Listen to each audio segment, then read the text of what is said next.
seeks permission to open a flotation therapy office. Subject premises located in the D3 business zone. The record should reflect that he did meet with the applicant at our work session, which was last week. So, sir, do you have the cards you can give Carol? Receipts from the mailings? I don't have them here. I forgot them, and I didn't realize it until before when she asked the other gentleman for them. I realized that I didn't have them. I had them today. They were all mailed. They were all performed. I just don't have the cards. I can bring them tomorrow morning. Tomorrow morning will be okay. Okay. You can bring them tomorrow morning, but you have to get them to me. Absolutely. Nothing will go out, plus positive or minus, until we have them and we verify that they've all been sent as per the law. Okay. So it's very important that first thing tomorrow, okay, you get them down here. Is that fair? Thank you. State your name and address for the record. Thomas Wong, 61 South Howell Avenue, Farmingville, New York. Okay, sir. Tell us all about your unique business. So we're looking to open up a flotation therapy center. Currently we have one in Deer Park. This is going to be our second location. What we offer are 4-foot wide by 8-foot long pools that are super saturated with Epsom salt that allows the clients to float on top of the water. The water is only about 10 inches deep and the water is heated to skin temperature, so you don't really feel the water while you're in there. And the room that you're in, if you choose to, is insulated against light and sound. There's light inside and there's a door that you can leave open and closed.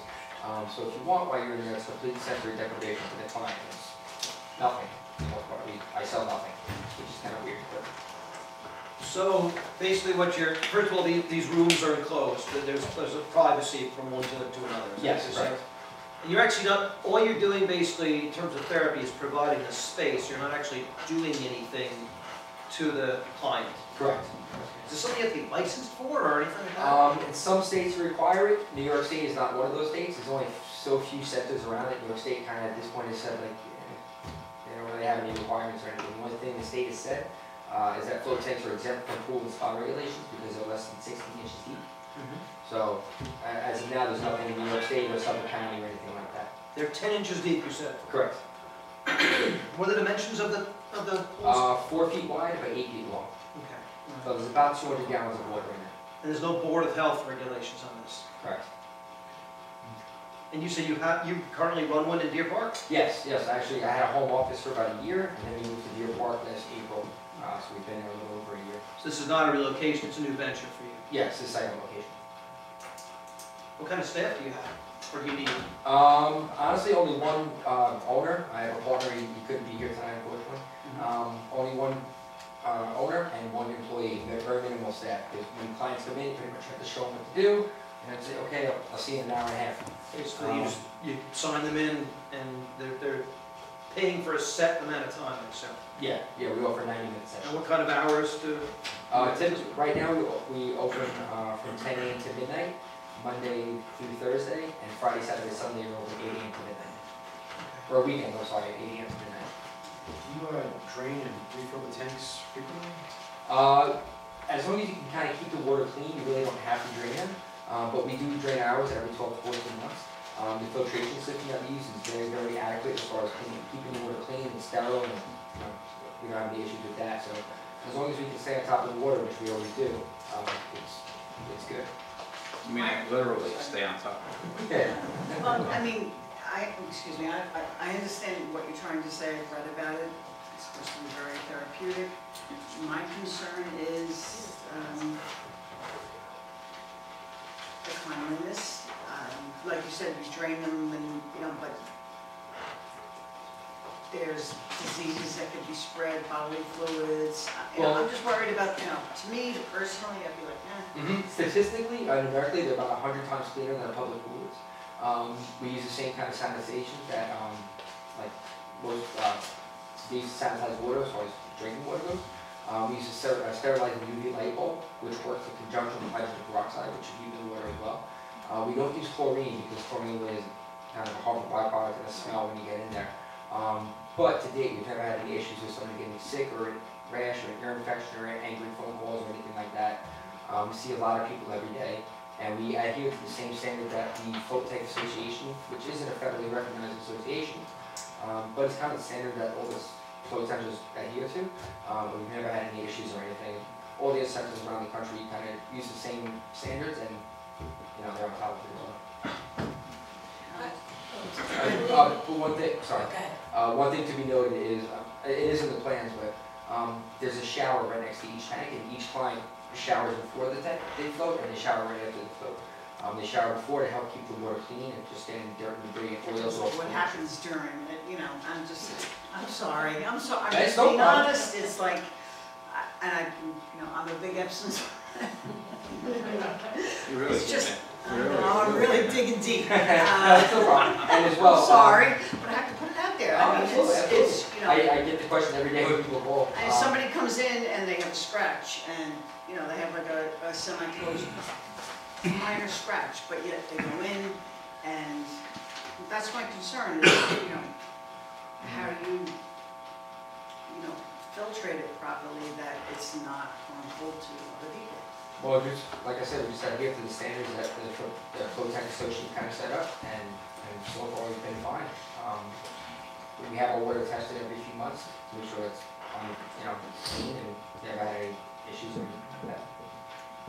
And in addition to the sanitation and filtration in the filter system itself, there's 1,400 pounds of effluent salt in the water. Helps kind of deter anything from living in there as well. Now that salt doesn't get ever ejected. This is going to be a wet use in the sewer district. Right. So when that salt is actually done, it gets pumped off site. We have a few different options. We can either pump it into like a large basin and let the water evaporate and kind of scoop out the salt with the shovel and kind of throw it in the garbage. Or we could actually call it a service to come and collect the water and have them service to do whatever they can do with it. We're pretty much move it off the premises. Right, that's not going to get pumped into the sewer system. No, that would not get pumped into the No, system. okay. Could you reiterate, what is your business model or business practice? How often do you drain these pools as a Sure. rule? Well, we have, currently in Deer Park, we have 3 tanks. Mhm. Like I said, we're open every day except Tuesday.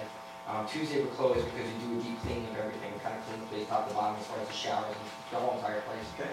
As far as the tank water goes, we add usually between 50 and 75 pounds of salt each week to the water. This is because when each person gets out of the water, they actually have about half a pound to 3/4 of a pound of salt on them. So we kind of have to replace it as we go. As well, the water evaporates throughout the week. We usually lose about 10 to 15% of the water itself. So theoretically, I think every 8 to 9 weeks, the entire solution is replaced just with evaporation of natural filling it back up. The filtration we use, I use an 80-watt sterilizing UV light bulb, which is about this big, and there's 2 of them. And you keep the water between 80 and 100 parts per million with hydrogen peroxide, but not the stuff like you find in the brown bottle TVS. Right. We use 35%. What's that? It's a real hydrogen Yeah, peroxide. 30, it's so short it can't even touch your skin. And that really is very, very successful. UV light actually disrupts the DNA and the RNA of any single cell bacteria in the water and makes these cell walls permeable. So then the hydrogen peroxide can actually infiltrate the cell wall and kind of oxidize whatever it is coming out of the water. Do you have, on the Deer Park facility, do you use a sort of vented cabinet to store the hydrogen peroxide in?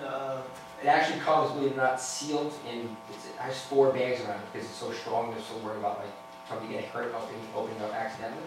But we have outside bins that we store it in now, just because of space issues there, because it's kind of a small Right. space. But when I had the home office originally, I kept it kind of in a cabinet in the basement, and I've had any issues or anything. So what's the plan here? I do see a storage, It'll probably be kept in there, to be honest. that's just a in room the or? back, there should be something that says like salt room, I think it says on there, in the back left hand corner. I see B, storage, B, and U. Let's see here. Might not be on the list, I just want to hang out these. I didn't think there was any changes as far as that one, but in the, over here. Yeah, the back left, it should say salt room. Yeah, it does. That's kind of where we're going to store any salt that we need, but also peroxide as well, which really is, we don't use very many chemicals in there at all. The only chemicals we use are peroxide and anything associated with pH or alkalinity, like you can find in a standard pool. But when I was home, I just kept the stuff in a cabinet inside my basement. As long as it's in a semi-cool place, it doesn't have any issues or anything as far as the peroxide goes. The vapors from hydrogen peroxide are extremely explosive. Excellent. in a confined space. Okay, So, we do want it in some kind of vented cabinet, okay, vented outside. okay. You get together with the fire marshal on I that, think that'd be the wise thing. because that's the only thing we're concerned about. Salt is nothing. Alright. Okay. Will you have any sort of retail component at all? Are you selling any soaps or? If so, it'd be very, very minimal. The only thing I sell now is actually water filters, and I don't even stock them. I just have like a water filter that people are like, oh, this is delicious water, and I just order them one, and have a shop ship there. But we don't really have any retail or anything like that now. I really don't plan on it, to be honest with you. I kind of just want to focus on floating, because I think it's very cool. You get a lot of people coming in this place with hangovers? No, to be honest, actually in our waiver it says that you can't have any drugs or alcohol or anything in your system. If you add alcohol in the last 12 hours, let us know, because we'll reschedule your float, because we don't want Too them to bad. hang over. I know a few people I could buy gifts. Does the floor have to be reinforced at all to support this many tanks, this much water? No, believe it or not, most float tanks are just put on standard structures and don't have any issue because they're so big. Their footprint is actually a lot bigger than the tank itself is. The tank itself is 4x8, but usually the footprint is 6x10 or so. So kind of spaces out a little bit more, so it's not any direct pressure on any areas. So the maximum number of clients you could have here at any point in time is 2 during any time period, correct? Is in the one that we have here, no, the most people we have in there at any one time would be 4. 4. Okay, so it's minimal impact to really overwork parking lot now, so that works well. Okay. And a lot of people, I will say, sorry, a lot of people come couples. We have a lot of couples that come in, and obviously they will come 2 at a time, 2 people, 1 car. Gotcha. Do you do any sort of, I can't see that this would happen, but would there ever be any parties, like bridal shower type things or anything like that? You're not really set up for that. Not really set up for it, and it's funny, because we talked about the whole bridal shower or bachelor party, whatever thing, and it's like, yeah, but you all split up, and it's like, that's not very party oriented. We would entertain the idea, but I think a lot of people, once they kind of came in and thought about it, they're like, all right, Lord, forget this, maybe we'll do it after. Mrs. Kelly wants to know more about that. Okay, is there anybody having any further questions for the applicant at this time?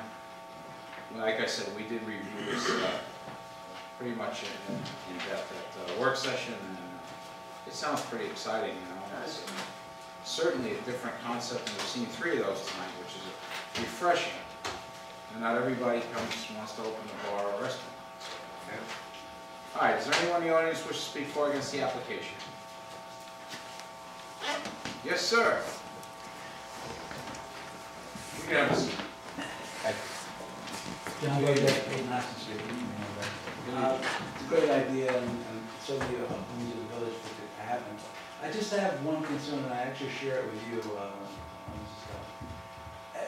Is this going to come in front of the health department for any kind of review as to the claims that are made that there are no health department requirements, that there's no regulation whatsoever? The applicant speak to that. Well, I'm going to recommend that perhaps an advisory opinion from the Suffolk County Health Department would be useful to get, just to make sure. Well, we could ask if he has another location in Deer Park, so let's find out, I guess, what the procedure was, because it would be within the same county. But I'm going to recess my comments because that's my only concern. Otherwise, I agree with everyone else. It's a unique sounding kind of a thing and probably a benefit to the village. But that one concern, I think, is an adequate one. I agree with you, it's a great idea, but The applicant was asked and responded on the record that this business is not subject to Suffolk County Department of Health regulations, so I assume he's telling the truth. Okay. We can always approve subject to, and a phone call can be made very easily. I'm sure that Ms. Rudnitsky will make sure that the health department gets back to Ms. Gilio ASAP. She'll pick up the phone tomorrow morning at her other job. I'm sure that we can get that squared away and find out. Thank you very much. But that, your concern is so noted, and we will. I know it's the only one I have, but I think the sanitation issue is a valid one to inquire about, that's all. And double check. Thank you, Mr. Bogack. Okay, if there's no one else coming forward, I'll entertain a motion on the application.